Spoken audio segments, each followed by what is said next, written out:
వీరిద్దరూ కూడా వెళ్తారా లేకపోతే ఆదినారాయణ రెడ్డి ఇవాళ సమావేశానికి హాజరవుతారా లేదా అనేది కూడా తేలాల్సి ఉంది. ఆయన హైదరాబాద్లో కూడా ఉన్నట్లు కొంత సమాచారం ఉన్నప్పటికీ కూడా అయితే ఆయన కూడా వచ్చే అవకాశం ఉందంటున్నారు. మరి వస్తారా లేదా కూడా మనం చూద్దాం. అయితే జేసీ సంబంధించి కూడా జేసీ ప్రభాకర్ రెడ్డి సో ప్రస్తుతం ఎక్కడున్నారు సురేష్? సో ఆయన ఎందుకు ఈ సమావేశానికి హాజరు కాలేమనేటువంటి సమాచారాన్ని పంపినట్లుగా తెలుస్తుంది. కారణం ఏంటి?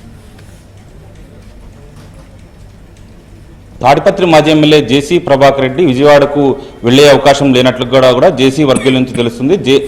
జేసీ ప్రభాకర్ రెడ్డి జ్వరంతో ఉన్నందున కూడా సీఎంఓ నుంచి ఆదేశాలు వచ్చినప్పటికీ ఈరోజు విజయవాడ వెళ్లే అవకాశం లేదు. మరో సందర్భంలో ముఖ్యమంత్రి చంద్రబాబును జేసీ ప్రభాకర్ రెడ్డి కలుస్తారంటూ కూడా జేసీ వర్గీయులు చెప్తున్నారు. ముఖ్యంగా ఏదైతే ఫ్లై యాష్ వివాదం ఏదైతే ఉందో అది తాడిపత్రి జమ్మలమడుగు నియోజకవర్గాల మధ్య వివాదంగా మారుతున్న పరిస్థితి ఉంది. ముఖ్యంగా తాడిపత్రి జమ్మలమడుగు సరిహద్దు ప్రాంతాల్లో కూడా పోలీసులు ఇటు అనంతపురంతో పాటు కడప పోలీసులు గట్టి పోలీస్ బందోబస్తు ఏర్పాటు చేశారు. ప్రతి వాహనాన్ని క్షుణ్ణంగా పరిశీలించిన తర్వాతే జమ్మలమడుగు నియోజకవర్గంలోకి వాహనాలను కానీ తాడిపత్రి నియోజకవర్గానికి కానీ వాహనాలను పంపుతున్నారు. ముఖ్యంగా ఫ్లై యాష్ తరలింపుకు సంబంధించిన వివాదం నడుస్తున్న నేపథ్యంలో టిప్పర్లను ఫ్లై యాష్ రవాణా చేస్తున్న వాహనాలన్నింటినీ కూడా క్షుణ్ణంగా పరిశీలిస్తున్నారు.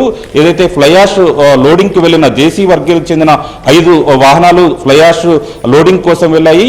జమ్మలమడుగు నియోజకవర్గం ఎర్రగుంట సమీపంలో ఉన్న రాయలసీమ థర్మల్ పవర్ ప్లాంట్ సమీపంలో ఉన్న ఫ్లై యాష్ వద్దకు జేసీ ప్రభాకర్ రెడ్డి సంబంధించిన వాహనాలు వెళ్లారు. అయితే తాము లోడింగ్ చేసి ఎటువంటి పరిస్థితుల్లోనూ ఫ్లై యాష్ ను లోడింగ్ చేసే అవకాశం లేదు. గతంలో తమకు బకాయి ఉన్న 80 లక్షలతో పాటు ఫ్లై యాష్ రవాణాకు సంబంధించిన ఏదైతే వ్యవహారం జరుగుతుందో అందులో 50% వాటా ఇచ్చినట్లయితేనే తాము ఫ్లై యాష్ ఇక్కడి నుంచి లోడింగ్ చేస్తామంటూ కూడా జమ్మలమడుగు ఎమ్మెల్యే ఆదినారాయణ రెడ్డి వర్గీయులు స్పష్టం చేస్తున్న నేపథ్యంలో జేసీ వర్గీయులు మాత్రం అక్కడే మకాం వేశారు. లారీలతో అక్కడే ఉంటూ అక్కడే భోజనం చేస్తున్నారు. తాము ఎటువంటి పరిస్థితుల్లోనూ ఇక్కడ నుంచి ఫ్లై యాష్ లోడింగ్ చేయకుండా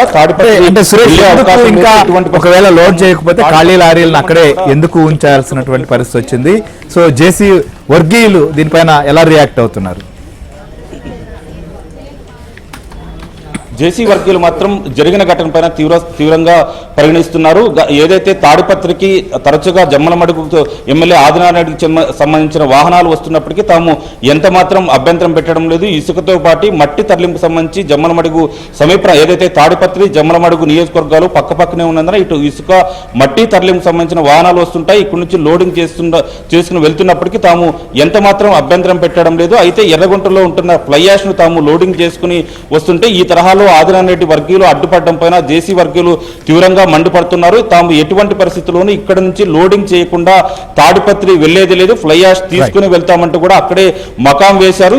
ఒకవైపు తాడిపత్రి మాజీ ఎమ్మెల్యే జేసీ ప్రభాకర్ రెడ్డి వర్గీయులు, మరొకవైపు జమ్మలమడుగు ఎమ్మెల్యే ఆదినారాయణ రెడ్డి వర్గీయులు కూడా ఎర్రగుంట సమీపంలో ఉన్న థర్మల్ పవర్ ప్లాంట్ వద్ద ఇరు వర్గాలు మకాం వేసి ఉండడంతో ఇరు జిల్లాలకు సంబంధించిన పోలీసులు కూడా అక్కడే గట్టి బందోబస్తు ఏర్పాటు చేశారు. ఇరు వర్గాలకు సంబంధించిన వారిని క్షుణ్ణంగా పరిశీలిస్తున్నారు, వాహనాలను తనిఖీ చేస్తున్నారు. ఏ ఒక్కరు కూడా కవ్వింపు చర్యలకు పాల్పడకూడదంటూ కూడా ఆదేశాలు చేస్తున్నారు. ప్రభుత్వ ఆదేశాల మేరకు తాము నడుచుకుంటాం, ఏ ఒక్కరైనా కానీ కవ్వింపు చర్యలకు పాల్పడినా ఘర్షణకు పాల్పడినా తీవ్ర స్థాయిలో పరిణామం ఉంటే కూడా పోలీసులు హెచ్చరిస్తున్నారు. ఏదంటే ఇది తాడిపత్రి నియోజకవర్గాల మధ్య శాంతి భద్రతల సమస్యగా మారే అవకాశం ఉండడంతో పోలీసులు మాత్రం గట్టి పోలీస్ బందోబస్తు ఏర్పాటు చేశారు. ఏదైతే ప్రభుత్వం నుంచి వచ్చే ఆదేశాల మేరకు మాత్రమే తాము నడుచుకుంటామంటూ కూడా పోలీసులు చెప్తున్న పరిస్థితి కనిపిస్తుంది.